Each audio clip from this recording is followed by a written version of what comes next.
இருந்தாலுமே வரலாறு சினிமாவுக்கு என்ன வரலாறு இருக்கு? சினிமாவுக்கு எந்த வரலாற்றை மையமாக வைத்த ஒரு படத்துல நீங்க உங்களுக்கு ஏத்த மாதிரி திருப்பி பேசுறீங்க. சினிமாவுல வரலாறுங்கிறது கிடையாது. அது வரவு வர்றதுக்கு தான் சினிமா.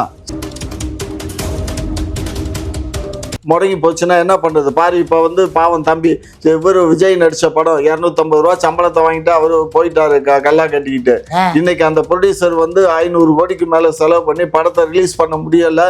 டெய்லி பாவம் நம்ம கிட்ட நேரடியா அழுகல, வீட்டுல போய் அழுவானா இல்லையா? 500 கோடி போனா அவன் அதோட போயிடுவான்மா, அவ்வளவுதான்.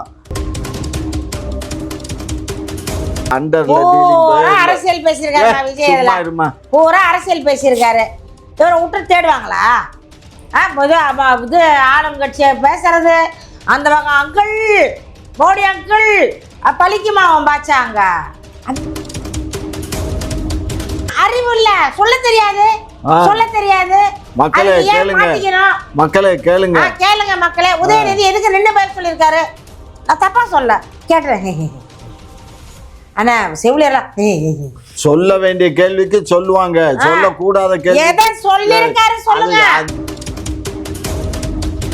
என்ன கேள்வி வேணாலும் கேட்பான். பைத்தியமா எங்க அண்ணா சீமான்? பைத்தியமா எங்க அண்ணா போய் அடிக்கிறதுக்கு சீமான போய் பைத்தியங்கிற அடிக்கிறதுக்கு பைத்தியமா? நாங்க உங்கள மாதிரி பைத்தியமான்னு கேக்குறான். உங்கள மாதிரி பைத்தியமா? அப்ப நான் என்ன பைத்தியமா? கை வாங்கங்க பேசுறாரு பாத்தீங்களா? இந்த கை வாங்குறாரு பாரு.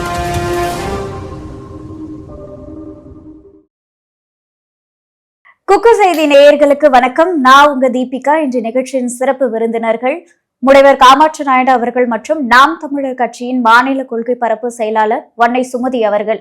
குக்கு செய்தி நேயர்களுக்கு மிக்க நன்றி. இருவருக்கும் வணக்கம். வணக்கம். வணக்கம் மேம். இப்போ சமீபத்துல வந்த பராசக்தி படம் பாத்தீங்க அப்படின்னா தமிழ்ல போடும்போது தமிழ் வாழ்க அப்படின்னு குறிப்பிட்டிருந்தாங்க. இது தெலுங்குல போடும்போது தெலுங்கு வாழ்க அப்படின்னு சொல்லி குறிப்பிட்டிருக்காங்க. இதை எல்லாரும் என்ன கேக்குறாங்க அப்படின்னா, வரலாற்றை மாற்றி செய்யக்கூடிய செயலை செய்யறாங்களா அப்படின்ற ஒரு கேள்வி எழுந்திருக்கு. இதை எப்படி நீங்க பாக்குறீங்க? அப்ப பணத்துக்காக அவர்கள் பாடுபடுறாங்க. அந்த மொழியை தாண்டி, இனத்தை தாண்டி பணம் தான் அவர்களோட குறிக்கோள். இப்போ ஆந்திராவுக்கு போனால் தெலுங்குல போடுவாங்க, பாம்பே போனால் ஹிந்தியில் போடுவாங்க. உண்மையிலே உழைச்சது யாரு? இந்த பராசக்தி படம் எதை நோக்கி போயிட்டு இருக்கு? அந்த காலத்தில் யார் சுதந்திரத்துக்கு போராடினாங்க, நாட்டுக்காக வாழ்ந்தாங்க, யார் வாழ்ந்தார்கள், எப்படி வாழ்ந்தார்கள், அந்த வரலாறு சொல்ற இந்தி எதிர்ப்பதான் அந்த படத்துல அங்க போயிட்டு மொழியை நீ ஒரு இதுல ஸ்டேட்ல போனாக்க அந்தந்த மொழியை மாத்துறனா அப்ப நீ அந்த மொழிப்பற்று கிடையாது, அவங்களுக்கு பணப்பற்று. அது அப்படிதான் நாங்க நினைக்கிறோம். அந்த மாபெரும் தவறுமா, மாபெரும் தவறு அதுன்னு சொல்லக்கூடாது. ஏன்னா போராடியது தமிழர்கள், வென்றது தமிழர்கள். ஆனா பேரை எடுப்பார் பெரியார் உள்ளவர்கள், பெரியார் சொம்புகள் எடுப்பார்கள். ஏமா அவன் படத்தை எடுக்கிறவன் அவன் கையில இருந்து காசை செலவு பண்ணிவிட்டு ஓட்டாண்டியா போனா நீ கொடுத்து வரலாறு. சினிமாவுக்கு என்ன வரலாறு இருக்கு? சினிமாவுக்கு எந்த வரலாற்றை மையமாக வைத்த ஒரு படத்துல நீங்க உங்களுக்கு ஏத்த மாதிரி பேசுறீங்க. சினிமாவுல வரலாறுங்கிறது கிடையாது. அது வரவு வர்றதுக்கு தான் சினிமா, சரியா? அதுக்கு எதுக்கு கதாநாயகிகளை தேடி போடுறாங்க? வரலாறு மையமா வச்சு எடுக்கிறாங்க. காசுக்கு தான் எதை வேணாலும் பண்ணுவோம், பணம் வரணும். அப்ப மக்கள் மத்தியில வரலாறு தவறா கொண்டு போய் தவறா இதுல ஒண்ணும் தவறா இல்ல. என்ன இருக்கு தவறால? படத்தை பாரு, ஒண்ணும் இல்ல. இங்க தமிழ்நாட்டுல போடும்போது தமிழ் வாழ்கன்னு சொல்றாங்க. அதே ஆந்திரா தெலுங்கு வாழ்கம்பாங்க. கர்நாடகத்துல வாங்குவாங்க, மலையாளத்துல சொல்லுவாங்க. ஒவ்வொரு மாநிலத்திலயும் அவங்க டப் பண்றாங்க படத்தை. எடுத்தது தமிழ்ல எடுக்கிறாங்க, தமிழ்ல எடுக்கும் போது டப் பண்ணி தான் எடுப்பாங்க. மொத்தம் 4 லாங்குவேஜ்ல டப் பண்ணி எடுத்திருக்காங்க. 4 லாங்குவேஜுக்கு தகுந்த மாதிரி போடுறாங்க. அந்த ஊர்ல கொண்டு போய் தமிழ் வாழ்கன்னு சொன்னாக்கா அவனுக்கு கோபம் வருமா? வரலாறு வரலாறு நீ போய் பார்த்த வரலாறு. சுதந்திரத்துக்கு மகாத்மா காந்தி நீங்க போய் இதுல பாம்பேல போயிட்டு பேரை மாத்தி சொல்லுவீங்களா? இல்ல கேரளால போனா வேற பேர் சொல்லுவீங்களா? மகாத்மா காந்திக்கு இதுக்கு என்ன வருது? அவரை வச்சு அந்த சினிமா பேச்சுக்கு சொல்றேன். அதெல்லாம் பேச்சுக்கு வரலாறு மாத்த கூடாது. இங்க ஒண்ணும் வரலாறு கிடையாது. என்ன அப்ப இந்தி போராட்டம் அந்த காலகட்டங்கள்ல எல்லா ஊர்லயும் தான் நடந்துச்சு, தமிழ்நாட்டுல மட்டும் இல்ல. ஹிந்தி அப்பயும் எல்லா மாநிலங்கள்லயும் அப்ப சென்னை மாகாணமா இருந்ததுனால எல்லா இடத்துலயும் அந்த இந்திய போராட்டம் நடந்துச்சு. எப்ப 1935 1935 எல்லா மாநிலமும் ஒன்னாதான் நம்ம இருந்தோம். அப்ப எல்லாம் அதை வச்சுதான் அவங்க கதையை ஆரம்பம். ஆனா முதல்ல எதிர்த்ததே வந்து தமிழ் மக்களை தான் வந்து ஹிந்தி வேண்டாம்னு எதிர்த்து ஏமா அப்ப எல்லாம் தமிழ் அது யார் சொன்னா? தமிழ் மக்கள் யார் சொன்னா? எல்லாம் தெலுங்கு மக்களும் எல்லாம் வரலாறு சொல்லுது. தமிழர்கள் தான் தமிழ்நாட்டுலதான் முதல்ல எதிர்ப்பு நீ தெரிவிச்சாங்க. தமிழ்நாட்டுல இருக்கிறதுனால தமிழ் உனக்கு தெரியுது. நீ கர்நாடகத்துக்கு போனீங்கன்னா கர்நாடகத்தை பத்தி உனக்கு தெரியும். அதே மாதிரி ஆந்திரா போனீங்கன்னா உனக்கு அதை பத்தி தெரியும். ஒவ்வொரு மொழியிலையும் உள்ளவங்களும் எல்லாம் சேர்ந்து தான் போராடினாங்க.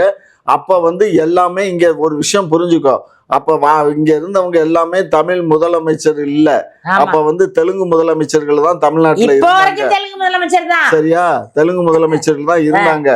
அதனால நீ நினைக்கிற மாதிரி இல்ல, புரியுதா? இது திரைப்படம், அது பணம் பார்க்கணும். அவங்க படத்தை எடுத்துட்டு முடங்கி போச்சுன்னா என்ன பண்றது பாரு. இப்ப வந்து பாவம் தம்பி இவரு விஜய் நடிச்ச படம் 250 ரூபா சம்பளத்தை வாங்கிட்டு அவரு போயிட்டாரு கல்லா கட்டிக்கிட்டு. இன்னைக்கு அந்த ப்ரொடியூசர் வந்து 500 கோடிக்கு மேல செலவு பண்ணி படத்தை ரிலீஸ் பண்ண முடியல.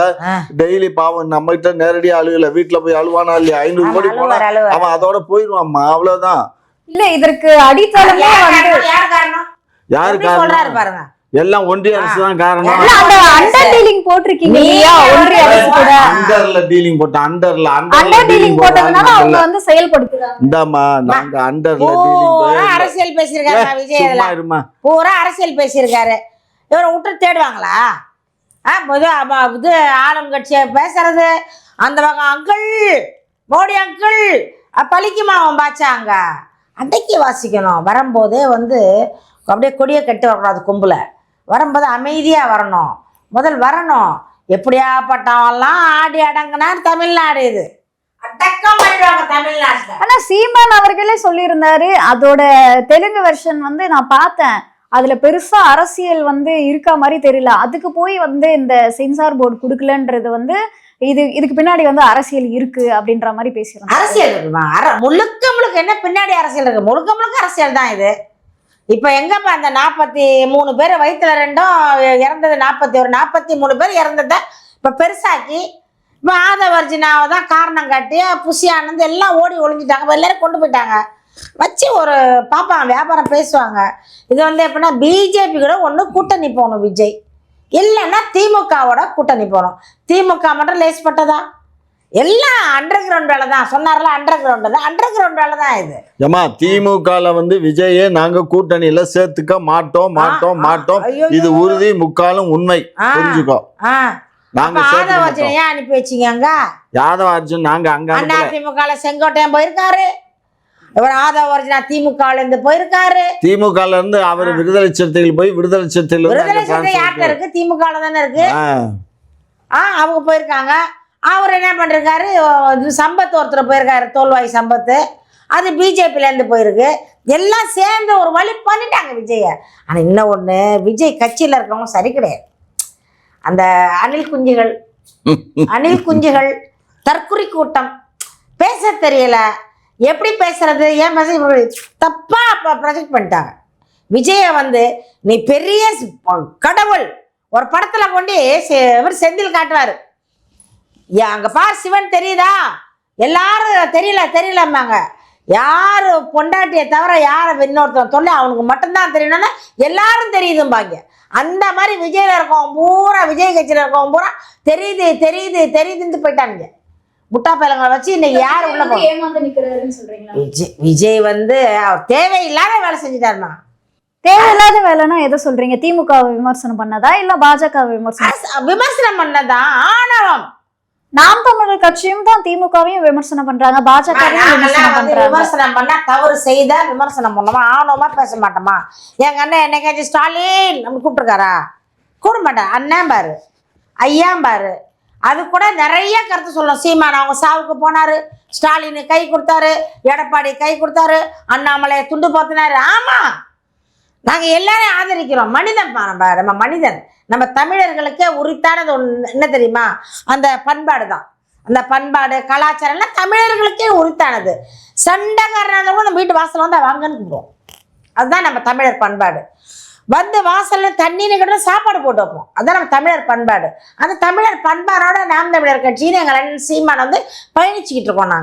நாங்கள் வந்து தடிச்ச வாசை பேசினா உடனே ஃபோன் அடிச்சிருவார் அண்ணன். அந்த யாரா பேசுறது கட்சி கொடுத்துக்கூடாதுவாரு.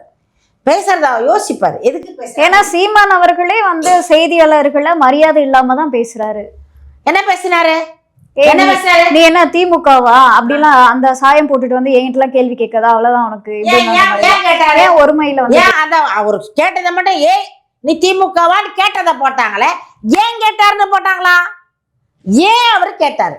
இப்போ நீங்க ஒரு கேள்வி கேக்குறீங்க, அப்போ அதாவது ஒரு செய்தியாளர் கேள்வி கேட்டா நீ திமுக, நீ பாஜக, நீ வந்து அதிமுக நீங்க பொதுவா கேள்வி கேட்டா நீங்க பொதுவான ஆளு, அண்ணா திமுக ஆளு இல்ல. நீங்க தானே சொல்றீங்க யாரு என்ன கேள்வி கேட்டாலும் தெரியுதா?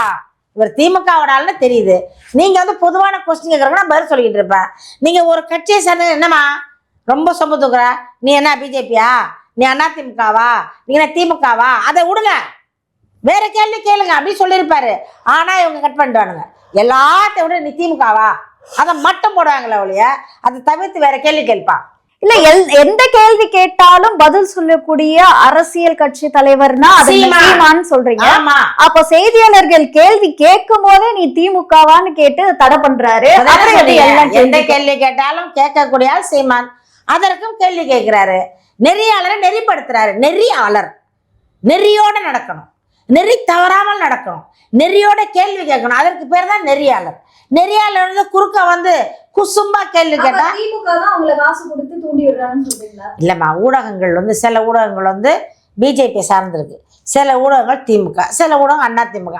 அப்போ வந்து அவர்களுடைய ஊடகங்கள் அங்க இருக்கிற அந்த பாக்குறவங்க சப்ஸ்கிரைபர் எல்லாருமே வந்து அந்த கட்சியை சார்ந்தவங்களா இருப்பாங்க. அப்ப அவர்களுக்கு வந்து உயர்வை தான் பேசுவாங்க. அது அவர்கள் தவறு கிடையாது, அவர்கள் சார்ந்து இருக்கிற கட்சியை சார்ந்து பேசுவாங்க. அப்ப கேள்வி கேட்கும் பொழுது இடக்கு மடக்கா கேள்வி கேட்கறது, அப்ப கோவம் வரும். அது வேற ஒரு பிரச்சனை இருக்கும். இப்போ செவிலியர் போராடுறாங்க, ஆசிரியர் போராடுறாங்க, அதற்காக தான் அங்கே பேட்டி எடுக்க வந்து பார்க்க வந்திருப்பாரு, அதுக்காக தான் மைக்கை நீட்டி இருப்பாங்க. ஆனால் இதை விட்டுருவாங்க. இந்த செவிலியரையும் ஆசிரியரை மறைக்கிறதுக்காக வேற ஒரு கேள்வியை கேட்பாங்க. இவர்கள் பேசுறாங்களா என்ன, அப்போ மறைச்சு கேட்பாங்க. சார் இவங்க பேசிட்டு இருக்கும்போது சொல்றாங்க ஒவ்வொரு கட்சியை சார்ந்த ஒரு செய்தி சேனல்கள் இருக்கு, முக்கியமா இந்த திமுக சார்ந்த செய்தி சேனல்கள் தான் இந்த மாதிரியான கேள்விகளை கேட்டு ஒரு கடுப்பேத்துறாங்கன்னு சொல்றாங்க. கடுப்பாவது பருப்பாவது அவர் கேள்வி கேட்டாக்க கேள்விக்கு பதில் சொல்லணும், சொல்லலைன்னா இந்த கேள்வி பாஸ்ன்னு சொல்லிட்டு அடுத்த கேள்வி கேளுன்னு சொல்லணும். புரியுதா? அதை விட்டுட்டு அவனை போய் அடிக்க போறது இதெல்லாம் எந்த வழியில சேர்த்து ஒரு அரசியல் கட்சியினுடைய தலைவர் நெறிப்படுத்துறாங்களாம். நெறி என்னத்தை நெறிப்படுத்துறாங்க? இந்த அம்மா வேணா அவர் நெறிப்படுத்துவாரு, ஆனா அவங்க தொண்டர்களை நெறிப்படுத்தலாம். அடுத்த கட்சியில இருந்து வரக்கூடிய அவங்க நிறுவர்கள் வந்து கட்சி சார்பற்றவங்க தான் நிறுவராக இருப்பாங்க. அவங்க உண்மையை வெளியில கொண்டுட்டு வர்றது, நீ எப்படி உண்மையை வெளியில கொண்டு வந்து கேள்வி கேட்குறியோ அது மாதிரி தான். அதுக்காக ஒன்றை வந்து தவறா பேச முடியுமா? பேச முடியாது. நெறியாளர்களை தவறாவே பேசக்கூடாது. அடிக்க போனாருமா, லூஸ்தனமா பேசாத, செல்லமா தட்ட போவாரு.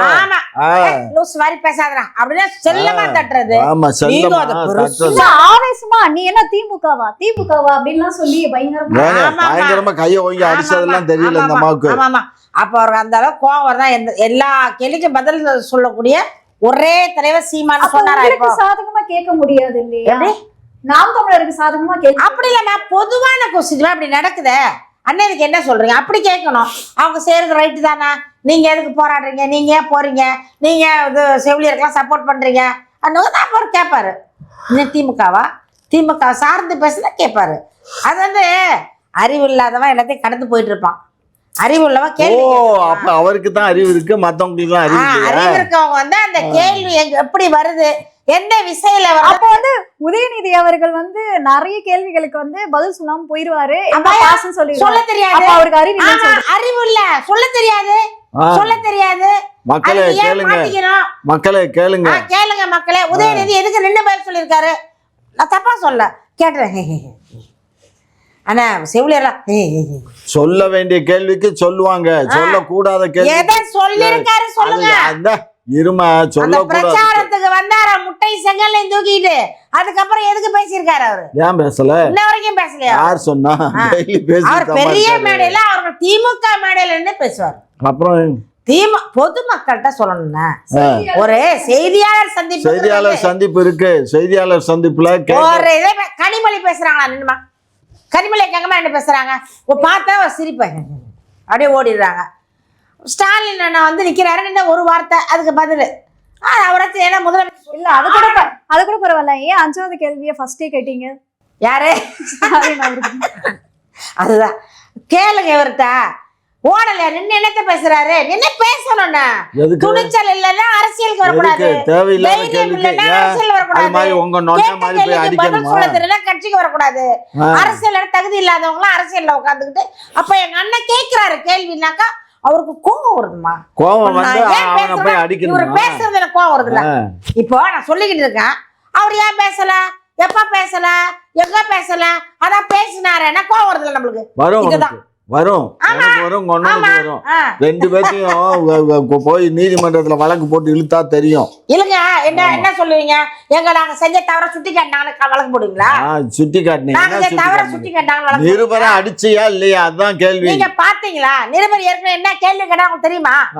என்ன கேள்வி வேணாலும் பைத்தியமா எங்க அண்ணன் சீமான்? பைத்தியமா எங்க அண்ணன் போய் அடிக்கிறதுக்கு நிருபரை சீமான போய் பைத்தியங்கிற அடிக்கிறதுக்கு பைத்தியமா? நாங்க உங்களை மாதிரி பைத்தியமான்னு கேக்குறேன். உங்களை மாதிரி பைத்தியமா? நான் பைத்தியமா? கை வாங்கி பேசுறாரு பாத்தீங்களா? இந்த கை வாங்குறாரு பாரு. பாரு வீங்கி போச்சு, கண்ணெல்லாம் வீங்கி போச்சு அடிச்சு. அடிக்க போட்டு கடைசியில என்ன பேசுறீங்க? நிருபர் கிட்ட ரொம்ப செல்லமா பேசுவாரு. எல்லாருமே ஒருத்தர் வந்து அண்ணன் வந்தாலே அவங்க ரொம்ப குஷியா வருவாங்க. நான் பாத்திருக்கேன் நேரா. சீமான் பேட்டினா எல்லா ஊடகங்களுக்கும் ஒரே சந்தோஷம், ஜாலி. நல்லா போவியா அண்ணன் கண்டென்ட் கொடுப்பாரு, கண்டென்ட் அண்ணன் கொடுப்பாருன்னு நம்பி வருவாங்க ஊடகங்கள். இல்ல சில பேர் வந்து அரசியல் காமெடியனாக பாக்குறாங்களே, காமெடி கண்டென்ட் அவங்க என்ன பண்ணனாலும் அவங்களுக்கு ஓடும், அவர்கள் சேனல் வந்து ஓடும். அப்போ வந்து காமெடியான பார்த்தா எதுக்கு வந்து வீடியோ கஷ்டப்பட்டு வந்து காலையிலேருந்தே உட்காந்துருக்காங்க வெயிலில் வந்து எல்லா ஊடகம் போகிறவங்க எல்லாருமே அங்கே நாங்கள்லாம் ஃப்ரெண்ட்ஸாக தான் இருப்போம். திமுக ஊடகம்னு பேர் போட்டுக்கிறாங்க, பிஜேபி ஊடகம் பேர். ஆனால் அங்கே பேசும்போது எல்லாருமே எல்லாரும் நல்லா பேசுவாங்க. அண்ணா வணக்கம் நம்பாங்க, இவர் வாடா தம்பி அப்படிம்பாரு, தட்டுவார் முதுகுல, என்னடா எப்படா இருக்க, நல்லா இருக்கேடா, பர்றா ஏய் பார்த்து செய்யலாம் அண்ணனே அப்படிம்பாரு. இதெல்லாம் வந்து ஜாலியாக பேசிக்கிறதுமா. அது ஒரு தவறு சொல்லணும்னா என்ன வேணா சொல்லணும்னா சொல்லலாமா? அதை நாங்கள்லாம் சொல்ல மாட்டோம். எங்களுக்கு தெரியும் உண்மையை, நாங்கள் வந்து உண்மையாக பேசுவோம். இவங்கள மாதிரி வந்து திருட்டுத்தனமாக பேச மாட்டோம் நாங்கள். விஜய் அவர்கள் வந்து விசாரணைக்காக சிபிஐ வந்து டெல்லிக்கு கூட்டிட்டு போயிருந்தாங்க. ஸோ அதாவது இந்த பாஜக தான் சிபிஐ வச்சு விஜய் அவர்களுக்கு ஒரு அழுத்தம் கொடுக்குறாங்கன்ற ஒரு கருத்து இருக்கே, இந்த கருத்தை நீங்க எப்படி பாக்குறீங்க? உண்மைதான். அவர்களுக்கு கூட்டணிக்கு வரணும். இங்கேதான் மாநிலத்தில் இருந்தா திமுக அழுத்தம், அங்க தமிழ்நாடு இது ஒன்றியத்தில் போனா அங்க வந்து பிஜேபி அழுத்தம். என்ன பண்ணுவார் அவருக்கு வந்து மூளை இல்லை. விஜய்க்கு தேவையில்லாம கட்சி ஆரம்பிச்சாரு, தேவையில்லாம தேவையில்லாம கட்சி ஆரம்பிச்சாருன்னு சொல்ல முடியும். இப்போ நான் சீமான் அவர்களும் வந்து கட்சி ஆரம்பிச்சு வந்திருக்காரு, சீமான் கூட தேவையில்லாம கட்சி ஆரம்பிச்சிருக்காரு. கட்சினா என்னமா? கட்சினா என்ன? ஊன்னு கத்துறதா? கொள்கை இருக்கணும். என்ன உங்க கட்சியில என்ன கொள்கை இருக்கு? எங்க கட்சியோட கொள்கையை திமுகவை ஒழிக்கணும், ஒழிக்கணும், ஊழலை ஒழிக்கணும், லஞ்சத்தை ஒழிக்கணும், அனைவருக்கும் வேலை வாய்ப்பு. எல்லா பசங்களும் இதே கதை தான் பேசுவீங்க, உங்களுக்கு இதை தவிர வேற எதுவும் இல்லை. அதுதானே ஊறி போய் கிடக்கு. வேற என்ன பேசுவோமா? ஏமா செத்து போன பிள்ளைய பத்தி எதுக்குமா பேசுற? அப்புறம் என்ன பேசணும்? இதுதான் பேசணும், எதை பேச முடியும்? செத்து போன கதையை பேச முடியாதுல்ல. இல்ல விஜய் அவர்களும் திமுகவை வந்து ஒழிக்க வேண்டும், அந்த இடத்துல ஒரு விஜய்க்கு வந்து எந்த ஒரு கருத்தோ ஒரு கோட்பாடா மஸ்ட் வந்து ஒரு வரைவு வச்சிருக்கணும். இதுதான் செய்ய போறோம். அப்ப சீமான் அவர்கள் என்ன வரைவு? நாங்க வரைவு வச்சிருக்கோமா? விவசாயிகளை பாதுகாப்போம், மரங்கள் மாநாடு நடத்துறோம், மண்ணின் மாநாடு நடத்துறோம், மலை மாநாடு நடத்துறோம், மாட்டுக்கு மாநாடு நடத்துறோம், ஆட்டுக்கு மாநாடு நடத்துறோம், கோழிக்கு மாநாடு நடத்துறோம், தண்ணிக்கு மாநாடு.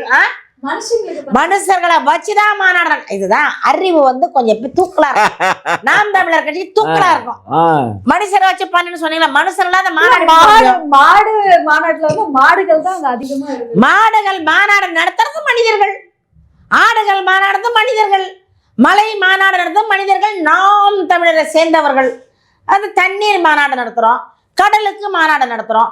ஏன்னா அறிவு இல்லாதவங்களுக்கு புரியாது, அறிவு இல்லாதவங்களுக்கு புரியாது, அக்கறை இல்லாதவங்களுக்கு அறிவு இல்லாதவர்கள் திமுகன்னு சொல்றீங்களா?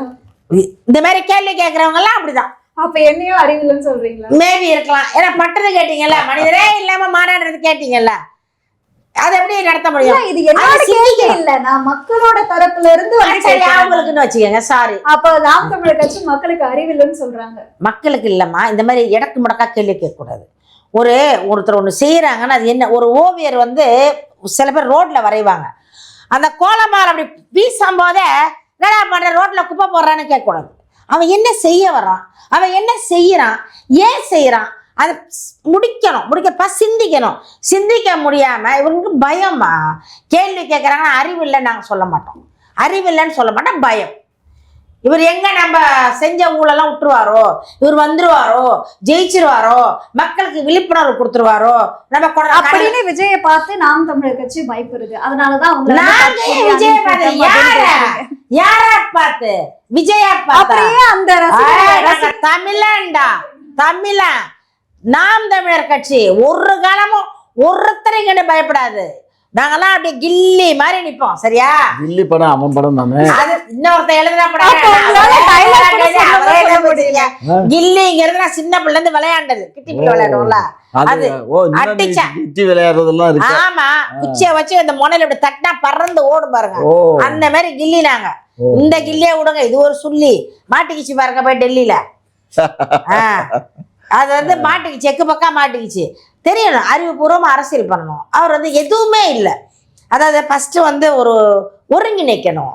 அறிவுபூர்வமான அரசியல் பண்ணணும்னு சொல்லி குறிப்பிட்டிருந்தாங்க. அப்ப திமுக அறிவுபூர்வமா அரசியல் பண்ணலையா? சாராய அரசியல். சும்மா நிப்பாட்டுமா, அறிவுக்கு இவங்களுக்கு என்ன சம்பந்தம்? இவங்களுக்கு அறிவுங்கிறது மொத்தமா இவங்க தலைமையில இருந்து தொண்டன் வழியும் அறிவுங்கிறதே கிடையாது. அது என்ன விலை எங்க கிடைக்கும்னு கேட்கிற கேசுங்க. இவங்கள்ட்ட போய் அறிவை பத்தி பேசுறியம்மா, அறிவுங்கிறது அறிவாளியான எங்களுடைய திராவிட மாடல் ஆட்சியில கேளு. நீங்களுமே வந்து அறிவு இல்லாம அறிவு திருவிழா நடத்துறீங்க. அதான் அறிவு இருக்க போய் தான் அறிவு திருவிழா நடத்துறோம். யாரும் நடத்த மாட்டாங்க. அறிவு இல்லாதவங்களுக்கும் நாங்க கத்து கொடுக்கறதுக்கு தான் அறிவு திருவிழா. அறிவு இல்லாத திமுகவுடைய தொண்டர்கள் அததான் செய்ய முடியும். சரியா? ஆகையினால இவங்கள மாதிரி நாங்க தாண்டோண்டித்தனமா எதுவும் பேச மாட்டோம், நிருபரை அடிக்க மாட்டோம். சரியா? இவங்களுக்கு உண்மையை பேசுறேன்னு சொல்லி பேசுறது எல்லாம் அடுக்குமொழி பொய். இவங்களுக்கு அந்த பொய்யிலே பிறந்து பொய்யிலே வாழ்ந்துகிட்டு இருக்க கூட்டம் அது. இந்த கூட்டம் அப்படித்தான் பேசும். வரக்கூடிய பயப்படுறீங்க அந்த கூட்டத்துக்கு. நாங்க எங்க பயந்தோம்? நாங்க முக்காத்துட்டு கூட நாங்க உங்களை நினைக்கிறது இல்லைங்க. நாங்க ஒரு வெங்காயத்தை கூட மதிக்கிறது இல்ல. நாங்க செல்லா காசு, நீங்க யாரு நார அடிக்கிறோம்? செல்லா காசை போய் நாங்க எதுக்கு கடையில கொடுத்தா கூட எவனும் வாங்க மாட்டேன். செல்லா காசு பாருங்க, 26 தேர்தல்ல இந்த 8.2% வருமானு பாரு. அது வர்றதே கஷ்டம். எங்களுக்கு ஓட்டை பத்தி நாங்க நிக்கல. நாங்க எங்களுக்கு தேவை மக்கள். மக்கள் ஓட்டு போடுறாங்களா இல்லையா, நாங்க ஜெயிக்கிறோம் தோக்குறோங்கிறது அப்பாற்பட்டது. ஆனாலும் அயோக்கியர்களை ஒழிக்கணும். பயப்படுறீங்கல்ல? யார் பயப்படுறா? கடலை போய் நோண்டா சீமான் வந்துரும். கம்மாயில போய் கை வச்சா சீமான் வந்துரும். மலையில போய் கை வச்சா சீமான் வந்துரும். அந்த பயம் இருக்குல்ல, அதுக்கு நாம் தமிழர் கட்சி இருக்கும். நாங்க வந்து ஆட்சிக்கு அதிகாரத்துக்கு அதை கொள்ளையடிக்கிறதுக்கு வர்றதுக்கு நாங்கள் ஆசைப்படலை. நாங்கள் உங்களை மாதிரியா போனாக்கா அந்த ஏரியாவில் என்ன இருக்குது, எத்தனை கொரண்டா இருக்குது, எத்தனை ஏரிடா இருக்குது, அண்ணா அது இருக்குது, சரி சரி அப்போ செய்யுங்கண்ணா, ஒரு 2 கோடி செலவு பண்ணுங்க, 20 கோடி செலவு பண்ணுங்கண்ணா, அடிச்சிடலாண்ணா 40 கோடி. நாங்கள் என்ன கணக்கு பார்த்து அரசியல் நிற்கிறோமா? கணக்கு பார்த்து அரசியல் நிற்கிறது நீங்களும் அண்ணா திமுக கணக்கு பார்த்து அரசியல் நிற்கிறது. எந்தெந்த பகுதி ஒன்று எந்தெந்த தொகுதி ஒன்று கேட்டு வாங்குறது நீங்க. ஏன்னா இந்த மலை இருக்கு, இந்த மலையை சல்லி சல்லியா ஒன்றை எவ்வளோத்துக்கு விற்கலாம், எவ்வளோ பேருக்கு பங்கு போகணும் கணக்கு பார்த்து நிற்கிறது நீங்க. செலவு பண்ணதா இப்போ 3000 கொடுத்துருக்காரு. ஓட்டுக்கு 10,000 தருவாங்கன்னு எதிர்பார்க்குறாங்க மக்கள். கொடுப்பாங்க. ஏன் நாங்க ஒண்ணும் தர மாட்டோம். நாங்க வந்து ஜெயிச்சா என்ன, ஜெயிக்கலாம் என்னமா? நாங்க வந்து உங்கள்கிட்ட இருக்க பணம்லாம் என்ன செய்யுது? அதெல்லாம் இல்லையே திரள் நிதி வாங்கி குமிச்சு வச்சிருக்கீங்க. வாங்க வந்து காட்டுங்க. எங்க மறந்துட்டோம் குமிச்சது. எல்லாம் வங்கியில தான் இருக்கு. அவர் குமிச்சு வச்சதெல்லாம் பேங்க் போய் எந்த பேங்க்னு அவன் கேளுங்க போய் மாப்பிள்ளைகிட்ட. அவர் சொல்லுவாரு இந்த பேங்க்ல இருக்குன்னு. வேணா உனக்கு ஒரு ஷேர் வாங்கிக்கோ போய் காலகாலத்துல. நாங்களே அல்லாடிட்டு கிடக்குறோம். ஒரு நிகழ்ச்சி நடத்த முடியல, காசு பற்றாக்குறை. போஸ்ட் அடிக்கிற வரைக்கும் காசு இல்லை. நாங்கள் திரள் நிதி படி தான் பண்ணிக்கிட்டு இருக்கோம். நாங்கள் திரள் நிதினா மக்கள் பொதுமக்கள்கிட்ட வாங்க மாட்டோம். நாங்கள் வந்து திமுக மாதிரி நாங்கள் துண்டு போட்டு காசு வாங்குறோமா? திமுகவில் இருந்த காலத்துல துண்டு இந்த பக்கம் முடிச்சுக்குவாங்க. நான் சின்ன பிள்ளையா இருக்கும் பார்த்துருக்கேன், ஒன்ன மாதிரி இருக்கும் பார்த்துருக்கேன். இங்க ஒரு துண்டை முடிச்சுக்குவாங்க, ஒரு துண்டு இப்படி அப்போ எவ்வளோ 50 காசு, 1 ரூபா 2 ரூபா அப்படி வாங்கி தான் கட்சி வளர்த்தாரு கருணாநிதி. அப்படிதான் வளர்த்தாரு. எம்ஜிஆர் வந்து நடிச்சு வளர்த்தாரு. அவர் உழைச்சி அவர் நடிச்சு வளர்த்தாரு அதிமுக. இது கருணாநிதி வளர்த்தது இப்படிதான். அப்படிதான் எல்லாருமே வளர்த்துருக்காங்க. நாங்கள் என்ன கொஞ்சம் பேங்க்ல வாங்குறோம். அப்போ உங்களுக்கு பேங்க் இல்லை, துண்டு போட்டு வாங்குனீங்க. எங்களுக்கு இப்போ வந்து துண்டு இல்லை, நாங்கள் வந்து அக்கௌண்ட்ல வாங்குறோம். அதாவது விரும்பி கொடுக்குறாங்க. விரும்பி அக்கௌண்ட்ல வாங்குறீங்கன்னு சொன்னீங்க. ஆமாமா, விரும்பி கொடுக்குறாங்க. கட்சி நடத்தணுமா? நாம் தமிழர் கட்சி வரணும். எப்படி பாரதிய ஜனதா கட்சிகிட்ட இருந்து ஒரு பெரிய தொகை வருது. வருதா? வந்துட்டு இருக்கா? ஆமா. இடையில பிடிச்சிடாதீங்க.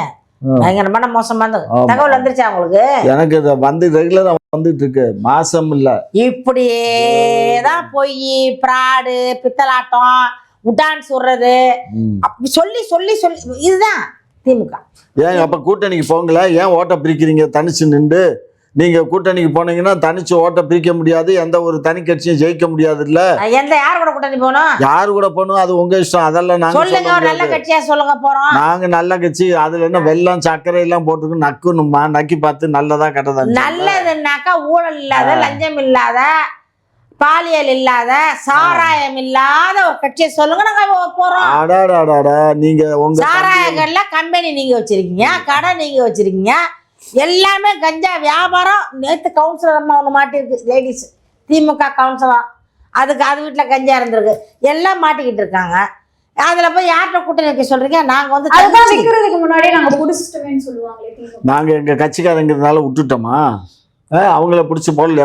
அது வந்து பிடிக்கும் போது உங்களுக்கு தெரியாது, போலீஸுக்கு தெரியுமா திமுகன்னு? கஞ்சா இருந்துச்சு, கொடி இருந்தா விட்டுருப்பாங்க. இது போறதுக்கு கொடியை பிடிச்சி நின்றுதான் விட்டுருப்பாங்க. இது கஞ்சாவோட நின்றுக்கு பிடிச்சிட்டாங்க. பிடிச்சி உள்ள போனவனதான் தெரியுது. நம்ம மத்த ஆளுங்க இருக்காங்கல்ல, அவங்க போட்டுருவாங்கல்ல, அவங்களே போடுறாங்க. எதிர்கட்சி தான் போடுறது. இந்த மாதிரி அவங்க திமுக கவுன்சிலர் சொல்லிட்டு பேர் வரணும்ல. இப்ப யாருன்னா வன்னை சுமதி போடுவாங்கல்ல, அப்ப யாரா நாம் தமிழர் கட்சி அப்படி தெரியறது தான். அது அவங்களே போட்டுக்கிறது இல்லை. அது பண்றாங்க. இந்த எவ்வளவு நாளைக்குமா ஆட போறாங்க? ஒரு 6 மாசம் ஆட போறாங்கம்மா. ஆடட்டும்மா. 6 மாசம் ஆடுவீங்களா? தில்லானமாவனாமல் மாதிரி ஆடுங்க. மறைந்திருந்து பார்க்க மர்மம் என்னன்னு ஆடிக்கிட்டு இருங்க. ஒரு 6 மாசத்துல வரோம். நீங்க தான் போயிட்டீங்களா கடல்ல? அப்புறம் எங்க வர? எங்க கடல்ல போனோம்? எந்த கடல் இல்லையா? கன்னியாகுமரி கடல்ல தானே நின்றீங்க. ஆமா. அப்புறம் என்ன அங்க போங்க கன்னியாகுமரிக்கு. கடலை காப்பாத்துறோம். இல்லன்னா அதையும் ஆட்டையை போட்டுருவாங்க. ஐயோ பயமா இருக்குமா? எதை எப்ப செய்வாங்கன்னு தெரிய மாட்டேங்குதுமா. விட்டா தமிழ்நாட்டை நேரம் எழுதி கொடுத்தாலும் கொடுத்துருவாங்க மோடி கிட்ட. தமிழ்நாடு எடுத்துக்கோ ஜி, வாங்கோ ஜின்னு வெள்ளை கொடையை பிடிச்சி வெள்ளை பொருளை விட்டு தமிழ்நாட்டில் கையெழுத்து போட்டு கொடுத்துருவாங்க. அதையும் செஞ்சிருவாங்க. அதனாலதான் பயமா இருக்கு. கிட்டத்தட்ட 66,000 சப்ஸ்கிரைபர் தாண்டி போயிட்டு இருக்கும். இதே போல தொடர்ந்து உங்களுடைய ஆதரவை அளிக்கவும்.